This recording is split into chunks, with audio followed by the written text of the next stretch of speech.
Hello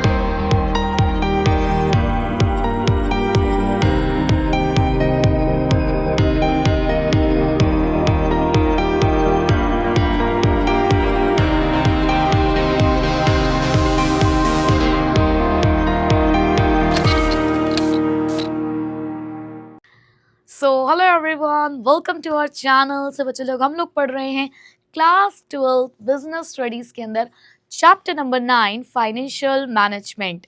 last class में हम लोगों ने इस चैप्टर को स्टार्ट किया, बेसिक इंट्रोडक्शन लिया, जहां पर हमने समझा the meaning of financial management, the role of financial management and the objective of financial management.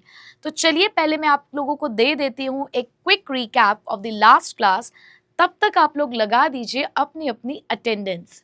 तो बच्चों, लास्ट क्लास में हम लोगों ने ये समझा कि फाइनेंशियल मैनेजमेंट क्या होता है, क्या करते हैं हम लोग फाइनेंशियल मैनेजमेंट में। तो दो मेन चीजें करनी होती है, optimum procurement as well as the usage of finance, यानी कि किस तरीके से वो कौन कौन से सोर्सेज होंगे जहां से पैसा आएगा, और पैसा ऑब्टेन करने के बाद उसका कंपैरिजन करना, ये सोच लेना कि कहाँ से पैसा आएगा, उसके बाद एक कंपैरिजन करना in terms of cost and risk कि किस में कितनी कॉस्ट है और किस में कितना रिस्क। पैसा आ जाने के बाद उसका इस्तेमाल कैसे होगा, वो सारी चीजें फाइनेंशियल मैनेजमेंट के अंदर आती हैं। ठीक है, उसके बाद हम लोगों ने जाना the role of financial management, जिसमें हमने ये समझा कि जब भी हम कोई एक डिसीजन लेते हैं, कि सपोज करो हमने कोई एक डिसीजन लिया किसी एक बिल्डिंग को खरीदने का, तो उस बिल्डिंग को खरीदने के डिसीजन ने हमारे फिक्स्ड एसेट्स के ब्लॉक को उतने ही अमाउंट से इंक्रीज कर दिया होगा जितने अमाउंट से हमने बिल्डिंग खरीदी होगी। उसके बाद नेक्स्ट हमने पढ़ा कि कोई भी एक फाइनेंशियल डिसीजन सिर्फ फिक्स एसेट्स को ही अफेक्ट नहीं करता है, वो हमारे करंट एसेट्स को भी अफेक्ट करेगा, उसके कैश, उसमें इन्वेंट्री, उसमें रिसीवेबल्स, इन सभी पे फर्क पड़ता है। कि जैसे अगर आपने यहाँ पर कोई मशीन खरीदी, तो उस मशीन को खरीदने की वजह से अब ज्यादा स्टॉक रखा जाएगा, तो ज्यादा स्टॉक रखने का मतलब क्या है कि हमें ज्यादा पैसों की रिक्वायरमेंट होगी। तो एक डिसीजन अलग अलग एस्पेक्ट्स को यहाँ पर अफेक्ट करता है। जैसे कि यहाँ पर हम डिसीजन इस बारे में भी लेंगे कि कितने हमें लॉन्ग टर्म और शॉर्ट टर्म फंड्स इस्तेमाल करने होंगे, लॉन्ग टर्म फंड्स कौन से होंगे, शॉर्ट टर्म फंड्स कौन से होंगे, और कब कहाँ किसका इस्तेमाल होगा। ये सारा डिसीजन हम लोग फाइनेंशियल मैनेजमेंट में ही लेते हैं। तो यहाँ पर हम लोगों ने ये जानना है कि अगर हमारी रिक्वायरमेंट सिर्फ 1 साल तक के लिए है तो शॉर्ट टर्म लोन पे चले जाते हैं, अगर रिक्वायरमेंट 1 साल से ज्यादा की है तो लॉन्ग टर्म लोन्स पे चले जाएंगे। उसके बाद लॉन्ग टर्म में भी कौन सा, डेट या इक्विटी, तो अपनी रिक्वायरमेंट के अकॉर्डिंग हम लोग इस चीज को भी सोच लेते हैं। उसके बाद फाइनेंशियल मैनेजमेंट हमारी जितनी भी आइटम्स है प्रॉफिट एंड लॉस अकाउंट की, उन सभी को अफेक्ट करता है। जैसे कि अगर हमने लोन लिया तो लोन के ऊपर हमें पे करना होता है इंटरेस्ट, और interest profit and loss account में आता है।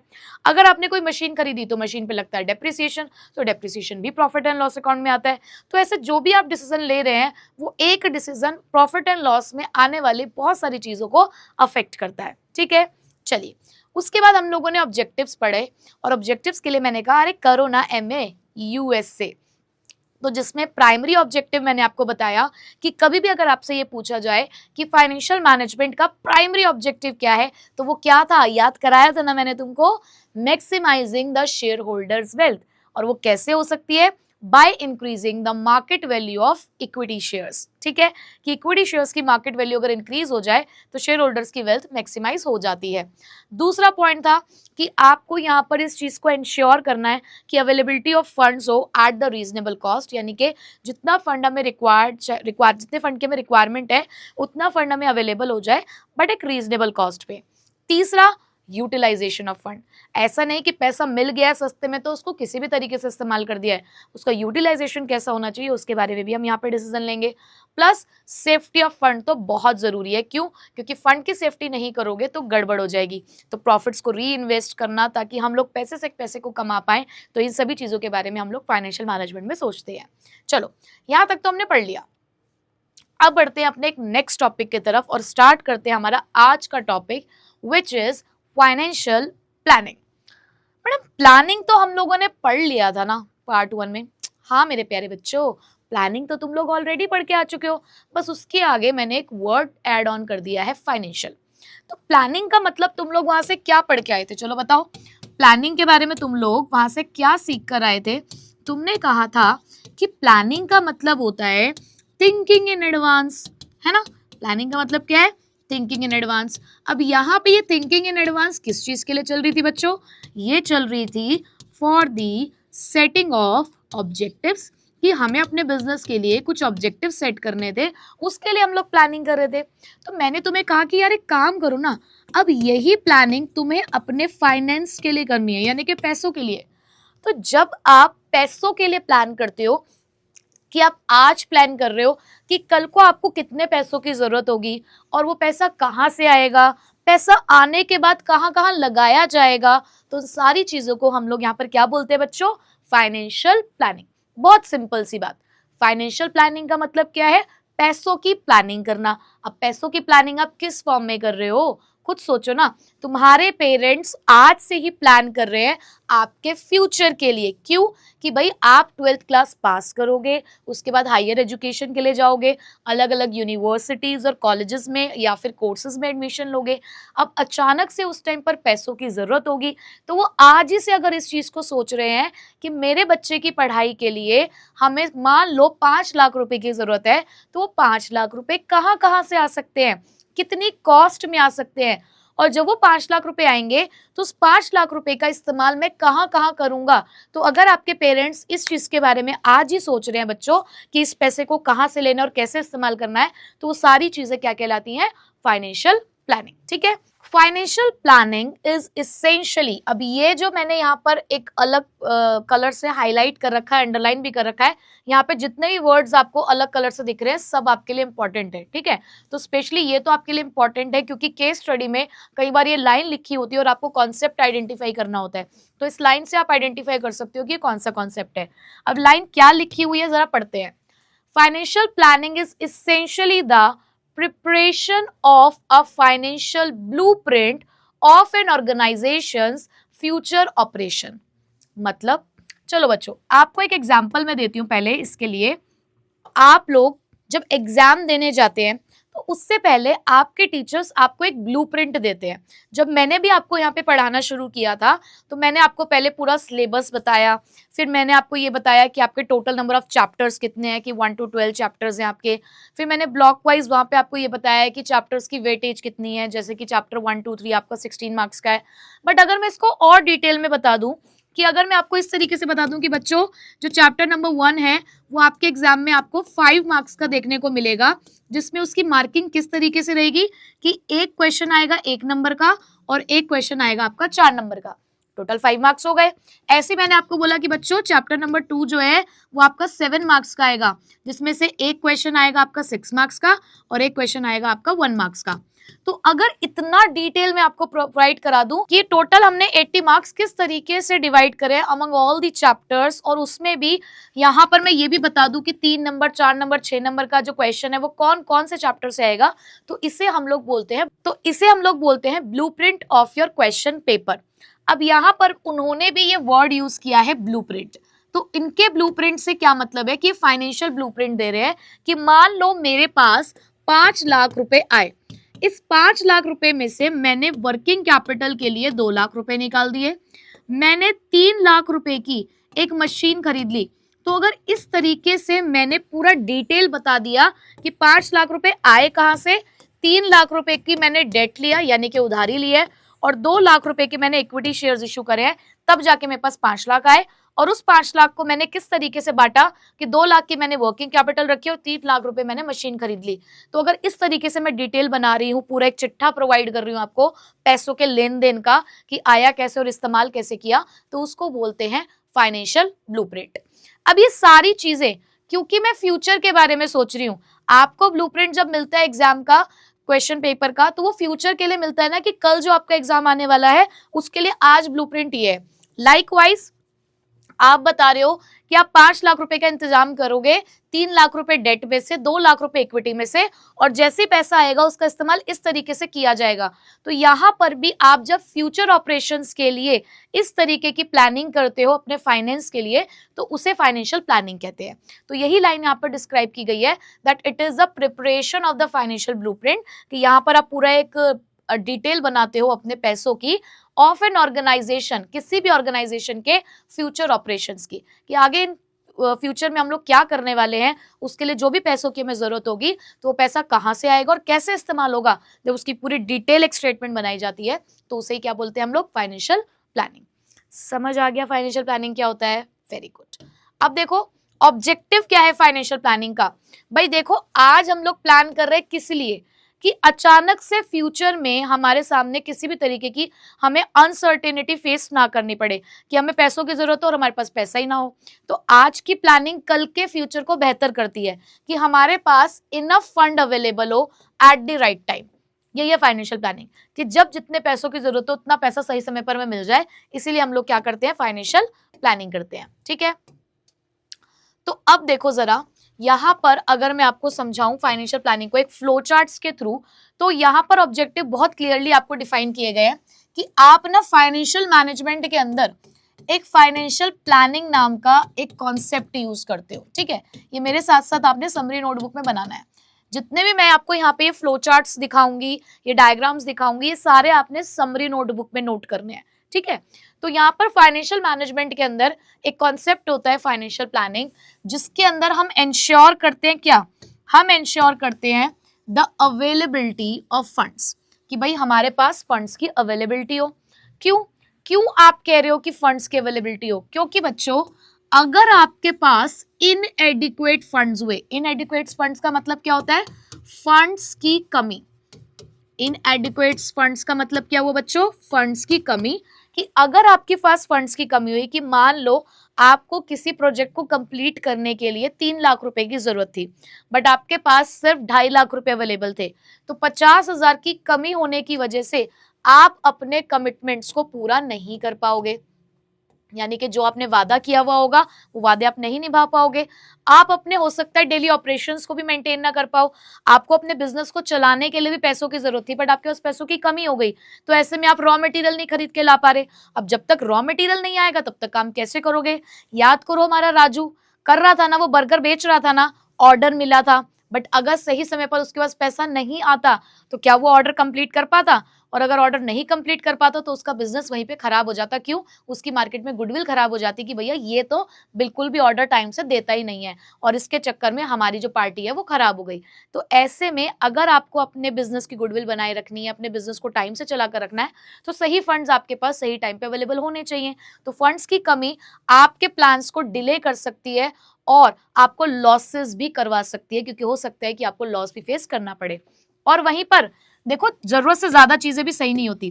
कहते हैं ना excess of everything is bad, तो यहाँ पर ये बात भी समझाई गई है कि एक्सेस फंड भी नहीं होना चाहिए। क्यों? क्योंकि अगर जरूरत से ज्यादा फंड रखोगे तो अननेसेसरी भाई साहब कॉस्ट को वो ऐड करेगा। ठीक है, और ऐसा भी हो सकता है कि आप वेस्ट कर दो उसका। मतलब मुझे 2 लाख रुपए की जरूरत थी और मेरे पास 3 लाख रुपए आ गए, तो मैंने 2 लाख रुपए का तो सही इस्तेमाल कर दिया, सही जगह पर पैसा लगा दिया, वहां से रिटर्न आ रहा है। बचे हुआ 1 लाख, अब मुझे रोज वो 500-500 के नोट दिख रहे हैं, रोज अपने अपने तिजोरी में मुझे वो 500-500 के नोट दिख रहे हैं। तो मुझे ना कोई सामान नहीं भी लेना था, मान लो मेरे को ना एक फोन खरीदना था, सोच रही थी कि खरीदूंगी, बट इतना कोई अर्जेंट नहीं था। बट जब दिखा कि यार तिजोरी में 1 लाख रुपए पड़े हुए हैं, तो मैं क्या सोचूंगी, चल खरीद ही लेते हैं ना, पैसा तो रखा हुआ ही है। एक्सेसिव एक्सपेंडिचर होने शुरू हो जाते हैं कि बिना मतलब में आप वेस्ट कर रहे हो अपने पैसों का, आप उसको कहीं और प्रोडक्टिव एक्टिविटी में लगाते तो शायद रिटर्न जनरेट हो जाता। तो एक्सेस फंड भी नहीं होना चाहिए और इनएडिक्वेट फंड भी आपका नहीं होना चाहिए, क्योंकि इसकी वजह से क्या हो जाता है, इसकी वजह से इनएफिशिएंट यूज होता है रिसोर्सेज का, यानी कि आप रिसोर्सेज को वेस्ट करना शुरू कर देते हो। ठीक है, तो आई होप कि आपको इस फ्लो चार्ट से सारी बातें अच्छे से क्लियर हो गई होंगी। ठीक है, स्क्रीनशॉट ले सकते हैं आप इसका। चलिए आगे बढ़ते हैं बच्चों। नेक्स्ट, अब ये जो हमने फाइनेंशियल प्लानिंग पढ़ी, इसके ट्विन ऑब्जेक्टिव होते हैं, यानी कि 2 ऑब्जेक्टिव होते हैं इसके जो हमें फुलफिल करने होते हैं। जिसमें पहला ऑब्जेक्टिव, जैसे कि मैं अभी आपको बताती हुई आ रही हूँ, आपको थोड़ी सी चीजें रिपीटेटिव लगेंगी इसके अंदर कि मैम बार बार तो आप एक ही बात बोल रहे हो, तो एक ही बात है यहाँ पे, पैसों को ही संभालना सीखना है। और पैसों को संभालने सीखने के लिए सिर्फ 2 ही बातें हैं, कहाँ से आएगा, कैसे इस्तेमाल होगा, सही टाइम पे अवेलेबल हो जाए, सही तरीके से इस्तेमाल हो जाए। तो बार बार यही बातें हैं। तो चैप्टर मुश्किल नहीं है, सिर्फ कॉन्सेप्ट थोड़े से ज्यादा हैं, तो इस वजह से थोड़े बच्चे परेशान हो जाते हैं। ठीक है, देखो अब यहाँ पे ट्विन ऑब्जेक्टिव क्या है, टू एंश्योर्स द, फिर से देखो वही वाली बात रिपीट हो रही है, अवेलेबिलिटी ऑफ फंड्स, कि हमें सही समय पर पैसा अवेलेबल हो जाए। कब? व्हेन एवर रिक्वायर्ड, जब भी हमें पैसों की जरूरत हो।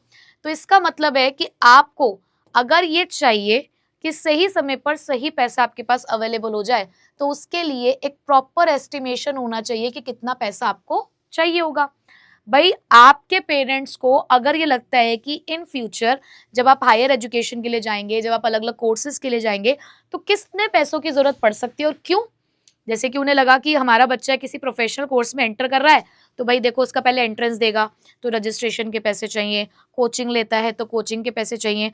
हो सकता है कि आप एक स्टेट से दूसरे स्टेट पे ट्रैवल कर रहे हो कोचिंग वगैरह लेने के लिए, तो वहाँ पे जिस भी स्टेट में आप आके रहेंगे तो वहाँ के अकोमोडेशन का खर्चा होगा आपका, ठीक है। फिर आपको जहाँ से आपका अकोमोडेशन है वहाँ से आपका इंस्टीट्यूट पता नहीं कितनी दूर होगा, आपको ट्रैवल करना पड़ता होगा, तो आपके ट्रैवलिंग का खर्चा, आपके फूड का खर्चा और भी न जाने कितने सारे तरीकों के खर्चे आपके हो सकते हैं।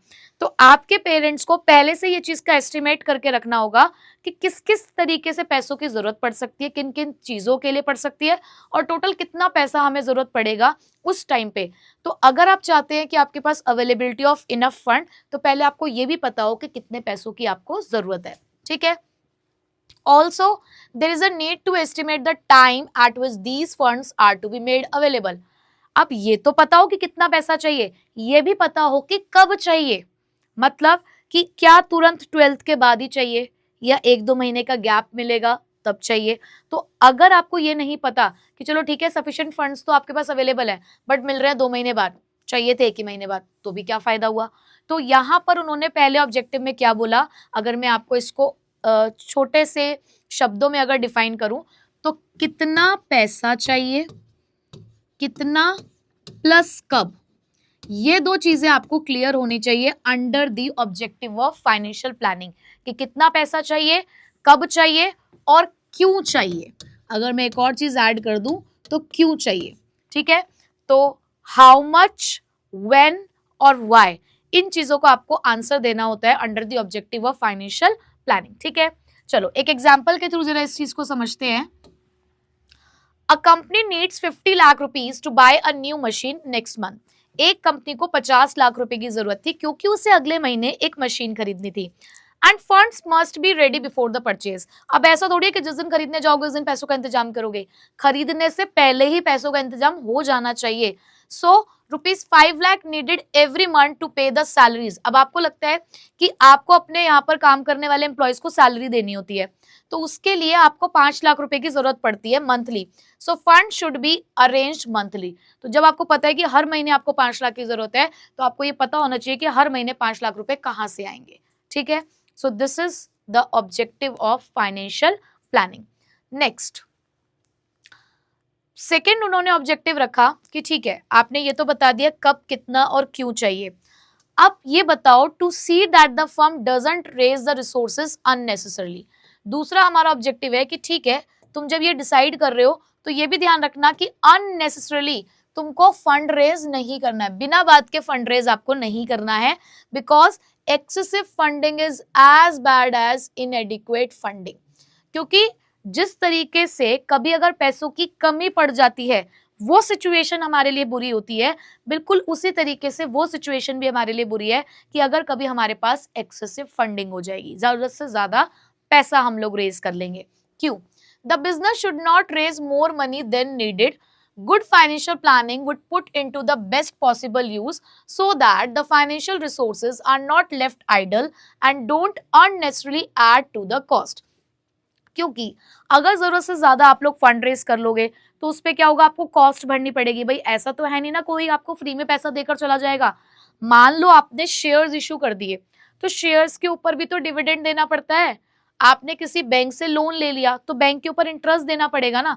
भले ही तुमने अपने घर की तिजोरी में उस पैसे को संभाल के रख दिया कि हाय बड़ा सुख मिलता है, तिजोरी में पैसे रखे हुए हैं, दिल को शांति मिलती है और रात को बढ़िया नींद आती है। अरे तुम्हारी बढ़िया नींद तो तुम्हें आ रही है, लेकिन ये तुम्हारी नींद तब उड़ जाएगी जब बैंक वाले आके घर की तिजोरी में रखे हुए पैसे पर भी इंटरेस्ट मांगना शुरू कर देंगे। वो कहेंगे हमें मतलब नहीं है कि तुम उसे देख देख के चैन और सुख प्राप्त कर रहे हो। भाई तुम चैन सुख प्राप्त कर रहे हो, उस चैन और सुख प्राप्त करने के पैसे दे दो हमें। तो अननेसेसरी फंड रेज करना, फंड को खाली छोड़ना किसी भी तरीके से अच्छी प्लानिंग का इंडिकेशन नहीं होता है, ठीक है। तो जैसे कि यहाँ पर एक कंपनी का एग्जांपल देख लो। Company took 1 crore loan but needed only 70 lakh rupees, extra 30 lakh adds the interest cost. कि एक कंपनी को एक ने 1 करोड़ का लोन लिया, जरूरत सिर्फ 70 लाख की थी, 30 लाख बिना मतलब में रेज किए, जिसके ऊपर अब इंटरेस्ट भरना पड़ रहा है। सो आइडल कैश अगर आपने इन्वेस्ट नहीं किया तो you will miss the opportunity. तो एक तरीके से अपॉर्चुनिटी आपने मिस कर दी कि आप उसके ऊपर भी फर्दर इंटरेस्ट अर्न कर सकते थे। ठीक है, तो चलिए अब सम अप करते हैं फाइनेंशियल प्लानिंग के 2 मेन ऑब्जेक्टिव को अपने एक फ्लो चार्ट के थ्रू। बच्चों यहाँ पे मैं ज्यादा से ज्यादा फ्लो चार्ट इसलिए दिखा रही हूँ क्योंकि ये जो चैप्टर है इसको आपने खुद से लिखना है। मेन मेन बातें, मेन मेन पॉइंट्स को आपने याद रखना है और अपने आप से अपने एग्जाम्पल्स और उनके अंदर का कंटेंट आपने प्रिपेयर करना है। ठीक है, तो देखो जरा मेन ऑब्जेक्टिव्स क्या है ट्विन गोल्स। पहला ऑब्जेक्टिव क्या था, to ensure the funds available when needed, कि हमारे पास फंड अवेलेबल हो सही समय पर। और दूसरा क्या था, अवॉइड करना है एक्सेसिव फंड बीइंग रेज्ड, कि जरूरत से ज्यादा फंड रेज नहीं करना। ठीक है, अब इस काम को करने के लिए क्या करना पड़ता है, एस्टिमेट करना पड़ता है अमाउंट एंड टाइमिंग, कितना पैसा चाहिए, कब चाहिए, कितना और कब। ठीक है, और इससे क्या होगा, आपका स्मूथ ऑपरेशन चलता रहेगा। बट वहां पर हम क्या कह रहे हैं कि क्यों मना कर रहे हैं आपको कि एक्स्ट्रा पैसा मत रेस करो, क्योंकि इससे आपकी वेस्टेज को हम रोकना चाहते हैं और एक्स्ट्रा कॉस्ट हम नहीं चाहते कि आप भरें। तो हमें क्या करना है, अगर कभी एक्स्ट्रा पैसा आ भी जाए तो उसको कहीं ना कहीं ऐसी जगह पर इन्वेस्ट कर दो ताकि आप सरप्लस फंड यहाँ पर जनरेट कर पाओ। ठीक है, समझ आ गया, स्क्रीनशॉट ले लो। चलिए आगे बढ़ते हैं। नेक्स्ट अब आते हैं इंपॉर्टेंस ऑफ फाइनेंशियल प्लानिंग पे। और बच्चों इंपॉर्टेंट टॉपिक है, मार्क कर लीजिएगा। डायरेक्ट 4 नंबर तक में इंपॉर्टेंस ऑफ फाइनेंशियल प्लानिंग पूछ ली जाती है और आपको प्रॉपर लाइंस लिखकर आनी है। या तो हेडिंग्स बनाइए, हेडिंग्स बनाकर फिर उसकी एक्सप्लेनेशन दीजिए, और या फिर आप लोग बिना हेडिंग्स के भी अगर लिखते हैं तो कुछ कुछ वर्ड जो उसके अंदर मेन होते हैं उसको आपको डिस्क्राइब करना होता है, मतलब उसको अंडरलाइन आपको करना है। दूसरी चीज जो आपको यहाँ पर ध्यान रखनी है कि कभी कभी पेपर में ऐसा लिखा होता है state the importance of financial planning. तो स्टेट का मतलब ये नहीं है कि आप जस्ट एक एक वर्ड लिख कर आ गए हो, जैसे एक में आपने फोरकास्टिंग लिख दिया, दूसरे में अवॉइडिंग बिजनेस शॉक लिख दिया, तो ये हेडिंग्स में कंसिडर होता है, आपको हाफ मार्क मिलता है। बट अगर आपने इसी को एक लाइन बना दिया, एक सेंटेंस बना दिया, तो आपको 1 मार्क फुल मिलेंगे आपको उस एक लाइन को लिखने के। तो स्टेट के अंदर भी आपको प्रॉपर लाइंस यानी कि सेंटेंसेस लिखने होते हैं। ठीक है जी, चलो। So importance of financial planning के लिए मैंने कहा linked to the face, link to the face. अब लिंक टू दी फेस का मतलब क्या है मैम, कि इसमें आपको 2 पॉइंट्स ऐसे हैं जिसमें 2 बार लिंक आ रहा है, फिर एक पॉइंट आपको डी से देखने को मिलेगा और FACE। अब बताती हूँ कहाँ कहाँ ये छुपे हुए हैं। बेटा F से है हमारे पास फोरकास्टिंग, ठीक है, अगर आप F ढूंढ रहे हैं तो F से हमारे पास फोरकास्टिंग है। उसके बाद A से हमारे पास अवॉइडिंग द बिजनेस शॉक है, पहले हम फेस को कंप्लीट कर रहे हैं। और C से हमारे पास है coordinating the various business function, तो FAC यहाँ पर मिल गया आपको। उसके बाद E से आपके पास यहाँ पर है बच्चों ये रहा evaluation of actual performance easier. उसके बाद लिंक जो था स्टार्टिंग में, तो ये 2 बार लिंक आ रहा था, link the present with the future and link between the investment and financing decision. और डी के लिए हमारे पास था डिटेल प्लान्स ऑफ एक्शन। ठीक है, तो इस तरीके से सारी इंपॉर्टेंस इस लिंक्ड टू द फेस में छिपी हुई है। चलो अब 1 बाय 1 इनको पढ़ लेते हैं। सबसे पहली चीज कि फाइनेंशियल प्लानिंग हमारी किस चीज में मदद करती है, फोरकास्टिंग। हमेशा हमें अपने फ्यूचर के लिए रेडी रहना है, आज तैयार रहो कल के लिए, बहुत जरूरी है। क्यों? एक समय ऐसा आया था जिसके बारे में कभी किसी ने नहीं सोचा था, इसके बारे में मैं आपको पहले भी बहुत बार बता चुकी हूँ, हमारा कोविड-19। किसी ने भी ये प्रेडिक्ट नहीं किया था कि ऐसा भी कुछ हो सकता है। अब अगर हम लोग प्रिपेयर नहीं होते उन सब चीज़ों के लिए, कि ठीक है हम लोग की एक हैबिट होनी चाहिए कि जब भी हम कुछ अर्न करते हैं तो उस अर्निंग में से हम लोगों को सेव करना चाहिए फॉर द फ्यूचर कंटिजेंसीज, कि पता नहीं भाई फ्यूचर में कब कहाँ किस चीज़ के लिए पैसों की जरूरत पड़ जाए। तो जिन जिन लोगों ने इस चीज़ को पहले से ही सोच रखा था, कि चाहे किसी और पर्पस के लिए सोच रखा हो लेकिन पैसे जोड़ रखे थे, जैसे कि मैं बार बार अब आपको यही बात समझा रही हूँ कि आपके पेरेंट्स आपके लिए पैसा जोड़ रहे हैं क्योंकि उन्हें पता है कि खर्चा आने वाला है। तो जब आप फाइनेंशियल प्लानिंग करते हो ना, तो आप फोरकास्टिंग कर रहे होते हो। आपके पेरेंट्स बहुत ज्यादा इस चीज को करते होंगे क्योंकि वो घर चला रहे हैं, वो आपकी लाइफ को स्मूथ करने के लिए काम कर रहे हैं, वो जो भी पैसा कमा कर लेकर आते हैं उनको उस चीज के बारे में सोचना है कि कल को यहाँ से पैसा आएगा, उसका इस्तेमाल कहाँ कहाँ किया जाएगा।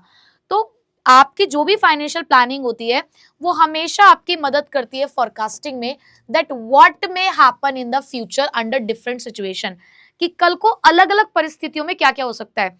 सब सोच रहे हैं कि हमारा बच्चा सीयूईटी का एग्जाम देगा, अच्छे से उसमें स्कोर करेगा, दिल्ली यूनिवर्सिटी के बढ़िया से कॉलेज में उसको एडमिशन मिल जाएगा, और हम सभी को पता है कि वहाँ के जो चार्जेस हैं वो नॉमिनल है। बट इन केस अगर सीयूईटी नहीं हो पाया तो हो सकता है कि आपको किसी प्राइवेट यूनिवर्सिटी में जाना पड़े, और प्राइवेट यूनिवर्सिटी के चार्जेस आप सभी को पता है कि हाई हैं। या फिर आप किसी ऐसे कोर्स में एंटर करने जा रहे हो जहां पर आपको लग रहा था कि इतने पैसों की जरूरत पड़ेगी, कि आपको लग रहा है 4 लाख रुपए लग जाएंगे, बट अचानक से इन्फ्लेशन आ गया थोड़ा सा और हाइक्स हो गई प्राइसेस, सभी लोगों ने अपनी फीस हाइक कर दी, तो ऐसे में हो सकता है आप 6 लाख रुपए लग रहे हो। तो आपको नहीं पता कि फ्यूचर में क्या हो सकता है, बट आप कहीं ना कहीं इस चीज को, ट्रेंड को देखते हुए इस चीज को एनालाइज कर रहे हो आज ही, that what may happen in future in different situation, कि अलग अलग परिस्थितियों में क्या क्या हो सकता है। उसके लिए अगर हम आज प्रिपेयर कर रहे हैं तो this is the importance of financial planning. So by doing so it helps the firm to face the eventual situation in a better way. But अगर हमने पहले से इन परिस्थितियों के बारे में सोच लिया होगा तो उन आने वाली प्रॉब्लम्स को हम अच्छे तरीके से सॉल्व कर पाएंगे। मैं ये नहीं कह रही हूँ कि प्रॉब्लम नहीं आएगी, आएगी, लेकिन अब आप उसका सॉल्यूशन जानते होंगे। ठीक है। Number 2 is avoiding the business shock. अब अगर हम पहले से अगर किसी चीज के लिए प्लान करके चलते हैं ना, देखो सीए चार्टेड अकाउंटेंट का कोर्स मैं कहूंगी कि बहुत ही पेशेंस मांगता है और डेडिकेशन मांगता है, कमिटमेंट मांगता है। ठीक है। अब एक बच्चा जो सीए फाउंडेशन के लिए प्रिपेयर कर रहा है, बट मैं तो कहती हूँ कि हर बच्चे का फर्स्ट अटेम्प्ट में ही क्लियर हो जाए, बट कई बार हो जाता है कि फर्स्ट अटेम्प्ट में क्लियर नहीं हो रहा, बट एक बच्चा सिर्फ उसी के भरोसे बैठा हुआ है, तो ये गलत है ना।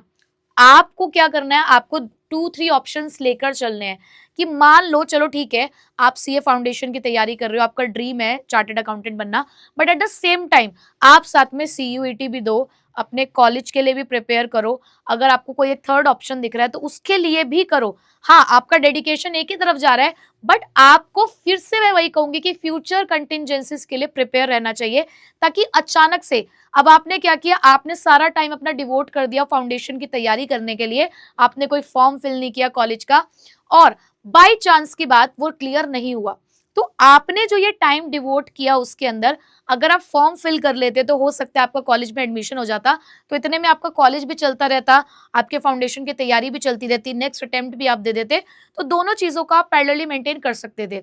बट वहीं पे जब आप एक ही चीज पे फोकस होकर रह गए, आप एक ही के भरोसे रह गए, तो ऐसे में क्या हुआ, अचानक से आपको एक शॉक मिला कि यार मेरा तो टाइम वेस्ट हो गया, और आप कहेंगे कि नहीं मैम हम तो ऐसा फील नहीं करते हैं, बट बेटा जब एक्चुअल में वो सिचुएशन आती है ना, तो हर कोई ये चीज फील करता है कि नहीं यार मुझे पहले ये सोच लेना चाहिए था, साथ में इसको भी लेकर चलना था, तो बाद में तो कुछ नहीं होता ना।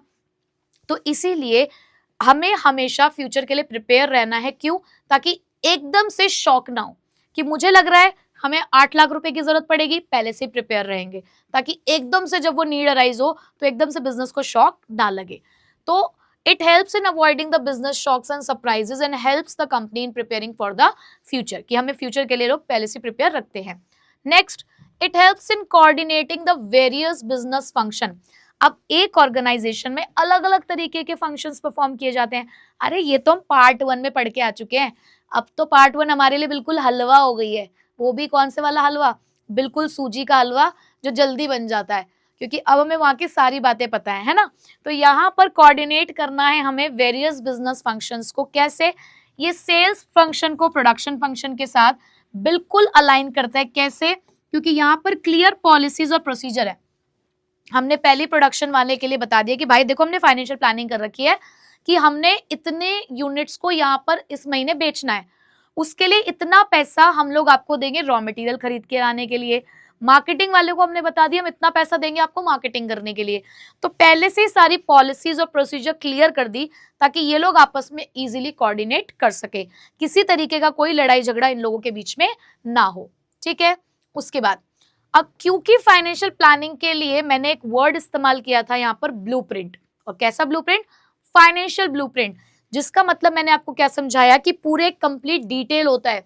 तो यहाँ पर डिटेल प्लान ऑफ एक्शंस बनाए जाते हैं फाइनेंशियल प्लानिंग के अंदर, ताकि वेस्टेज ना हो हमारे रिसोर्सेज की, डुप्लीकेशन ना हो, एक ही चीज दो बार ना की जा रही हो, और हमारी प्लानिंग में किसी भी तरीके का गैप ना आए। तो क्योंकि पहले ही प्लान ऑफ एक्शन यहाँ पर प्रिपेयर होता है विद द फाइनेंस, तो यहाँ पर किसी भी तरीके की प्रॉब्लम नहीं आती है। उसके बाद कहीं ना कहीं आप आज अपने प्रेजेंट को लिंक कर रहे हो फ्यूचर से। आप आज सोच रहे हो ना कि कल क्या होगा, आज कितने पैसों की जरूरत पड़ेगी कल के लिए, तो आज आप अपने प्रेजेंट को लिंक कर रहे हो किसके साथ, फ्यूचर के साथ। साथ साथ आप लिंक कर रहे हो between the investment decision and financing decision. मतलब कि आज आपने ये सोचा कि आपको कल को 6 लाख रुपए कहीं पर इन्वेस्ट करने हैं। अब ये 6 लाख रुपए कहां से आएंगे, उस वाले बैंक से आएंगे, हम अप्लाई करेंगे। तो बैंक से पैसा लेना एक फाइनेंसिंग डिसीजन है, पैसा लाके कहीं पर पैसा लगा देना इन्वेस्टमेंट डिसीजन है। तो आप कहीं ना कहीं फाइनेंसिंग और इन्वेस्टमेंट डिसीजन के बीच में क्या क्रिएट कर रहे हो, एक लिंक क्रिएट कर रहे हो, ठीक है। उसके बाद यहाँ पर आप अपनी परफॉर्मेंस को, एक्चुअल परफॉर्मेंस को बहुत इजीली इवैल्यूएट कर सकते हो। क्यों? क्योंकि आपने पहले ही डिटेल ऑब्जेक्टिव्स जो हैं सारे बिजनेस सेगमेंट्स के लिए बता दिए, आपने पहले ही जो ब्लूप्रिंट रेडी रखा वो सब चीजों के लिए बता दिया था ना। तो जब एक्चुअल परफॉर्मेंस होगी तो हमारे पास एक स्टैंडर्ड सेट होगा जिससे हम कंपैरिजन कर सकते हैं। कंट्रोलिंग पढ़ के तो आयो, कंट्रोलिंग का मतलब क्या होता है, स्टैंडर्ड को एक्चुअल से कंपेयर करना ताकि हमें डिफरेंस पता चल सके और डिफरेंस की बेसिस पर हम करेक्टिव एक्शन ले सकें। तो बस यही काम फाइनेंशियल प्लानिंग में भी किया जाता है। तो ये था आपका इंपॉर्टेंस ऑफ फाइनेंशियल प्लानिंग, ठीक है बच्चों। हाँ जी, तो अब स्टार्ट करते हैं अपना चैप्टर, और चैप्टर से रिलेटेड कुछ इंपॉर्टेंट चीजें। ये चैप्टर रिवॉल्व करता है इसी टॉपिक के अराउंड, जहां पर आप लोग फोकस करेंगे 3 तरीके के डिसीजन पे। तो टॉपिक का नाम है फाइनेंशियल डिसीजन, और जब हम लेते हैं फाइनेंशियल डिसीजन तो उसके अंदर हमें 3 मेजर डिसीजंस लेने होते हैं। तो मेरे साथ साथ आप लोगों ने भी थोड़ी सी मेहनत करके इन डिसीजंस के नाम लिखने हैं। तो चलिए लिखना शुरू करिए बच्चों। पहला डिसीजन जो हमें यहाँ पर लिखना है उसका नाम होता है इन्वेस्टमेंट डिसीजन, ठीक है। पहले डिसीजन का नाम क्या है, इन्वेस्टमेंट डिसीजन। उसके बाद दूसरा डिसीजन होता है बच्चों फाइनेंसिंग डिसीजन। दूसरा डिसीजन का नाम क्या है, फाइनेंसिंग डिसीजन। तीसरे डिसीजन का नाम है डिविडेंड डिसीजन।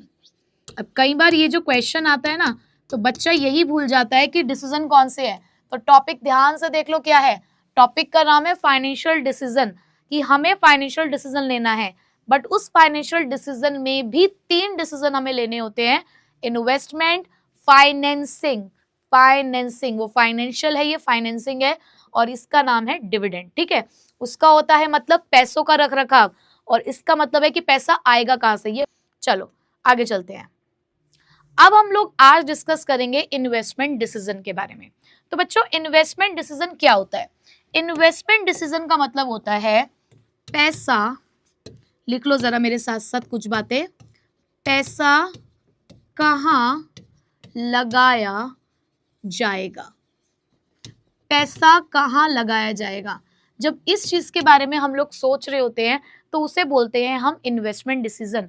अब पैसा लगाने के हमारे पास किसी भी बिजनेस के अंदर 2 जगह होती है, हम 2 चीजों में पैसा लगा सकते हैं, एक अपने करंट एसेट्स में और एक अपने फिक्स्ड एसेट्स में। भाई कभी भी अगर आप बिजनेस चला रहे हो, आपको पैसा लगाने के पॉइंट ऑफ व्यू से अगर सोचना है तो सिंपल सी बात है, आप किसी बिजनेस से पैसा कहाँ कहाँ लगाते हो, याद कर लिया करो ना राजू को। राजू तो हमेशा तैयार रहता है तुम्हारी मदद करने के लिए और तुम्हें सारे कॉन्सेप्ट अच्छे से बताने के लिए। तो राजू ने बर्गर का स्टॉल लगाया, राजू बर्गर वाला, है ना। तो हमारा राजू बर्गर वाला अगर अपना बिजनेस चला रहा है और उसको लेना है इन्वेस्टमेंट डिसीजन, तो बताओ ना राजू किस किस चीज में पैसा लगाएगा। राजू सबसे पहले अपना वो जो स्टॉल है उस स्टॉल को खरीदने में पैसा लगाएगा, राजू बर्तन खरीद के लेकर आएगा, राजू डेली का रॉ मटेरियल खरीद के लेकर आएगा, बर्गर लेकर आएगा, टिक्की बनाने का इंग्रेडिएंट लेकर आएगा सारे। तो ये सारी चीजें क्या है कि राजू ने कुछ चीजें तो ऐसी खरीदी जो उसने एक बार खरीद ली और उसको सालों साल इस्तेमाल करेगा, जब तक उसका बिजनेस चल रहा है तब तक वो सामान उसका चलता रहेगा। यानी कि जो सामान उसने लंबे समय के लिए खरीदा वो उसके फिक्स्ड एसेट थे। बट कुछ चीजें राजू डेली बेसिस पे करता है, डेली बेसिस पे पैसा लगाना पड़ता है, जैसे कि रॉ मटेरियल। और रॉ मटेरियल किसका पार्ट होता है बच्चों, करंट एसेट का यानी कि आपका स्टॉक। तो जब भी हम लोग ये डिसीजन ले रहे हैं कि अपने बिजनेस को चलाने के लिए पैसा हम कहाँ कहाँ लगाएंगे और वो कहाँ कहाँ लगाए जा रहे हैं, करंट एसेट में कितना लगेगा, फिक्स एसेट में कितना लगेगा, तो उस डिसीजन को हम लोग क्या बोलते हैं बच्चों, इन्वेस्टमेंट डिसीजन। तो सिंपल सी बात, जब जब पैसा कहीं पर इन्वेस्ट करना है, कहीं लगाना है, कहीं पर उसका इस्तेमाल करना है फॉर द बेनिफिट्स, तो वो हमारे लिए क्या है, इन्वेस्टमेंट डिसीजन। ठीक है, तो डेफिनेशन देख लो जरा अब इसकी और कुछ चीजों को मार्क करना। So investment decision relates to, ये है आपके लिए की line, how the firm's funds are invested in different assets, कि आपके हाथ में पैसा तो है बट उस पैसे को आप कैसे अलग अलग एसेट्स में इन्वेस्ट करोगे, जब आप इस तरीके का डिसीजन लेते हो तो उसको क्या बोलते हैं बच्चों, उसको हम बोलते हैं इन्वेस्टमेंट डिसीजन। अब ये इन्वेस्टमेंट डिसीजन आप लॉन्ग टर्म के लिए भी ले सकते हो और शॉर्ट टर्म के लिए भी, लंबे समय के लिए भी और छोटे समय के लिए भी। ठीक है, चलो आई होप यहां तक बात समझ आ गई होगी। चलो अब बात करते हैं लॉन्ग टर्म और शॉर्ट टर्म वाला डिसीजन, ये होता क्या है। तो देखो जरा, a long term investment decision is also called the capital budgeting decision. तो पहले तो ये इंपॉर्टेंट बात आ गई आपके सामने कि जो डिसीजन हम लंबे समय के लिए लेते हैं उसको क्या बोलते हैं, कैपिटल बजटिंग डिसीजन। याद कर लो कुछ कुछ बातें मेरे साथ, ये चैप्टर हम साथ साथ ही याद करते हुए चलेंगे। ऐसा डिसीजन जो लॉन्ग टर्म के लिए लिया जाता है इन्वेस्टमेंट के अंदर, उसको हम क्या बोलते हैं, कैपिटल बजटिंग डिसीजन। अब क्या होता है ये, पहली बात तो यहां पर पैसे का इस्तेमाल होगा लॉन्ग टर्म बेसिस के लिए, लंबे समय के लिए।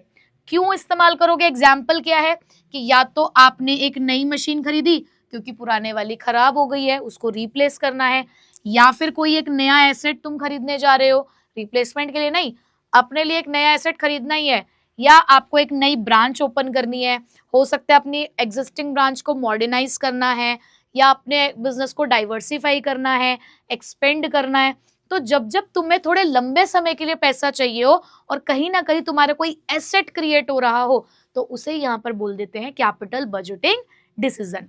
ठीक है, अच्छा ये जो डिसीजन होता है, अब ये बहुत इंपॉर्टेंट लाइंस है जो मैं यहाँ पर लिखने जा रही हूँ। ये जो डिसीजन होता है ये किसी भी बिजनेस की अर्निंग कैपेसिटी, पैसे कमाने की क्षमता, कितने एसेट्स का साइज होगा, कितनी प्रॉफिटेबिलिटी रहेगी उस बिजनेस की, और क्या मार्केट में आपकी कंपिटिटिवनेस होगी, उन सभी चीजों को अफेक्ट करेगा। क्योंकि देखो यहाँ पर एक बड़ा पैसा इन्वॉल्व हो रहा है, ह्यूज अमाउंट इन्वॉल्व हो रहा है। तुमने 10 लाख रुपए कहीं पर इन्वेस्ट कर दिए, ठीक है, अब मान लो कि तुमने 10 लाख रुपए गलत मशीन पे इन्वेस्ट कर दिए, तो तुम्हारा 10 लाख रुपए डूब गया एक तरीके से। कल को तुम उस मशीन को बेचने भी जाओगे तो मुझे एक बात बताओ मेरे बच्चों, कि क्या तुम्हें 10 के 10 लाख रुपए मिल जाएंगे क्या। जब भी हम कोई गाड़ी खरीदने के लिए जाते हैं, कार खरीदनी होती है ना, तो बहुत सोच समझ के खरीदते हैं। क्यों, क्योंकि कम से कम 6 से 7 लाख रुपए का आपका इन्वेस्टमेंट है। अगर आपने गलत डिसीजन ले लिया तो भाई फिर वही क्या है, अगर उसको दोबारा बेचते भी हो तो पूरे 6 से 7 लाख रुपए तो नहीं मिलेंगे ना कहीं तुम्हें लॉस सफर करना ही पड़ेगा। तो यहाँ पर भी वो यही चीज समझाते हैं कि कैपिटल बजटिंग डिसीजन बहुत सोच विचार करके लेना चाहिए, क्योंकि कहीं ना कहीं ये आपके पैसे कमाने की क्षमता को इफेक्ट करता है, आप फ्यूचर में कितना प्रॉफिट कमा पाओगे उसको इफेक्ट करता है, मार्केट में आपकी कंपिटिटिवनेस कैसी होगी, कितना स्ट्रांगली आप कंपटीशन को फेस कर पाओगे, और आपके एसेट्स का साइज कितना रहेगा, क्योंकि जितना पैसा आप इन्वेस्ट करोगे उतने से आपके एसेट्स का साइज इंक्रीज हो जाएगा। ठीक है बच्चों, चलो नेक्स्ट, ये तो कैपिटल बजटिंग डिसीजन हुआ। अब शॉर्ट टर्म डिसीजन क्या होता है, शॉर्ट टर्म डिसीजन का भी एक नाम है। शॉर्ट टर्म डिसीजन को हम कहते हैं बच्चों वर्किंग कैपिटल डिसीजन, कि एक पैसा तो इसलिए चाहिए क्योंकि बड़े बड़े एसेट्स में पैसा इन्वेस्ट करना था, बट कुछ पैसा इसलिए भी तो चाहिए क्योंकि डे टू डे बिजनेस को चलाना है। वर्किंग कैपिटल, बिजनेस को चलाने के लिए जो पैसा चाहिए उसके लिए भी तो हमें अरेंजमेंट करना पड़ता है, तो उसको हमने नाम दिया वर्किंग कैपिटल डिसीजन। अब ये डिसीजन होता है अबाउट दी, ये अंडरलाइन करना है, about the level of the cash, inventory and receivables, कि अपने बिजनेस को चलाते चलाते मुझे अपनी तिजोरी में कितना पैसा रखना है, बैंक में कितना पैसा रखना है, मेरे पास स्टॉक कितने का होना चाहिए, डेटर्स यानी कि कितने अमाउंट के मेरे डेटर्स हो सकते हैं। तो इन सभी चीजों के बारे में जब हम सोच रहे होते हैं, कौन सा डिसीजन है मेरे बच्चों, वर्किंग कैपिटल डिसीजन। ठीक है, अब ये वाले डिसीजन कैसे अफेक्ट करते हैं, ये तो डे टू डे वर्किंग को अफेक्ट करते हैं। क्यों, क्योंकि यहाँ पर तो आप डे टू डे वर्किंग के लिए तो पैसों का अरेंजमेंट करते हो। उसके बाद अब ये इसमें इंपॉर्टेंट आ गई लाइन कि ये किसको अफेक्ट करता है, ये दो चीजों को अफेक्ट करेगा, लिक्विडिटी और प्रॉफिटेबिलिटी। मुझे सामान खरीदना है, स्टॉक खरीदना है, मैंने अपने बिजनेस का गल्ला खोला, गल्ला खाली है, भाई मेरे गल्ले में पैसे ही नहीं है, यानी कि लिक्विडिटी नहीं है मेरी। लिक्विडिटी मतलब कि कैश की फॉर्म में कितना है आपके पास एसेट। तो भैया आपका तो गल्ला खाली हो गया है, अब कहां से चलाओगे बिजनेस। तो अगर आपने वर्किंग कैपिटल डिसीजन सही नहीं लिया तो कहीं ना कहीं आपकी लिक्विडिटी अफेक्ट होगी और साथ में प्रॉफिटेबिलिटी, क्योंकि जब स्टॉक वगैरह कैश वगैरह टाइम से मैनेज नहीं करोगे तो ऐसे में आप अपने बिजनेस के प्रॉफिट्स को अफेक्ट कर सकते हो। ठीक है, चलो अब कहोगे कि मैम थोड़ा मिक्स सा हो गया है। अरे ऐसे कैसे मिक्स हो गया, लो इस चैप्टर में तो तुम्हें बहुत मजा आने वाला है। देखो अब सम अप करते हैं इसके थ्रू अपने इस पूरे टॉपिक को। हमने क्या पढ़ा अब तक, हमने ये पढ़ा कि इन्वेस्टमेंट डिसीजन दो तरीके के होते हैं। कौन कौन से, एक लॉन्ग टर्म इन्वेस्टमेंट डिसीजन जिसको कैपिटल बजटिंग कहते हैं, जोर जोर से बोल बोल के पढ़ो मेरे साथ।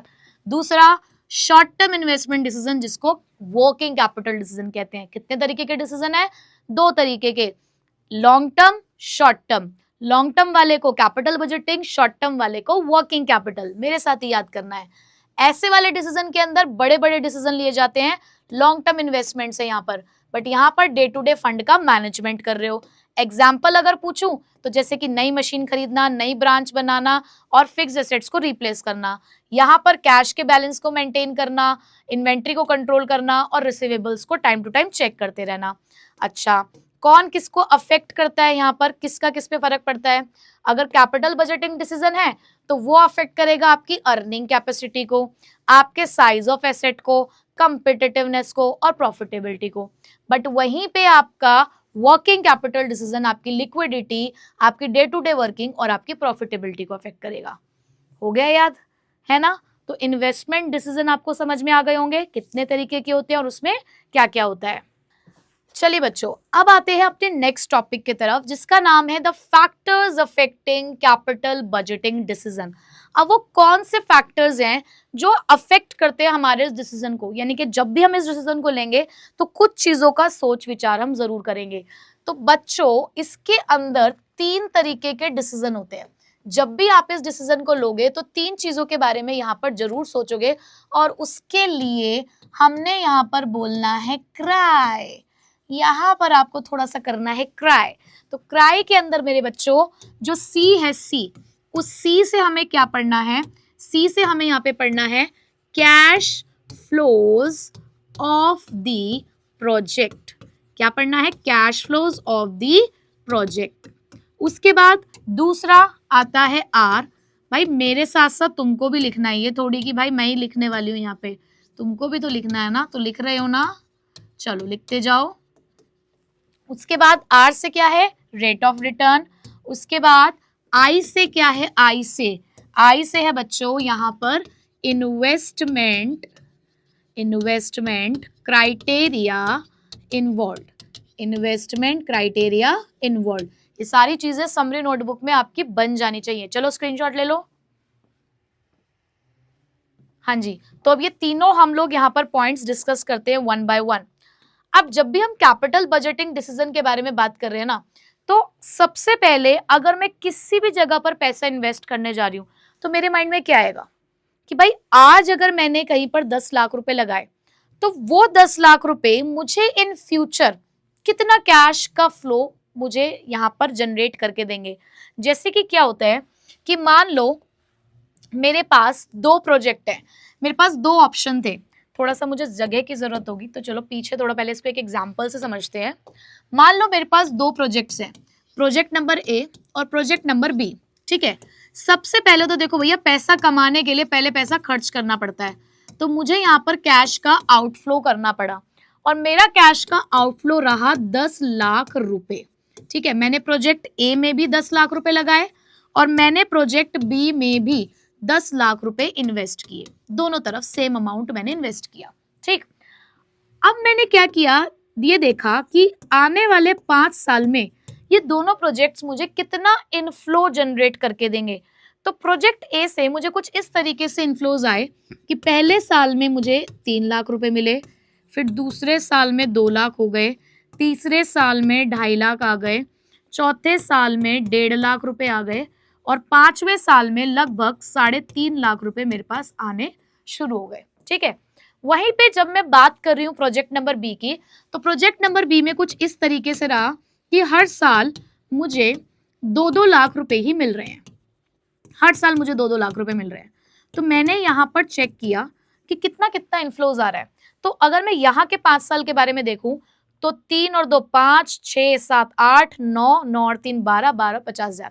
अगर मैं प्रोजेक्ट ए से देखूं तो प्रोजेक्ट ए से आपको 12,50,000 रुपए आए 5 साल के अंदर। वहीं पर अगर आप लोग प्रोजेक्ट बी को देखें तो प्रोजेक्ट बी से तो आपको 10 लाख रुपए ही आए हैं। आपने 10 लाख रुपए लगा और 5 साल में 10 लाख रुपए आए, छठे साल से आपको 2 लाख रुपए और आने शुरू हो गए। बट यहां पर अगर आप देखें तो अगर आपने 4th ईयर में ही देखा हो तो 4th ईयर के अंदर ही, अरे यार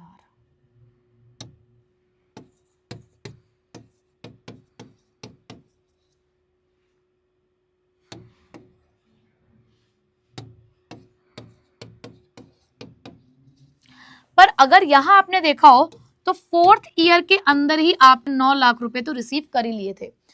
5वें साल में 3.5 लाख रुपए आपके पास आए, तो टोटल आपने 5 साल बाद यहाँ पर 12.5 लाख रुपए अर्न कर लिए।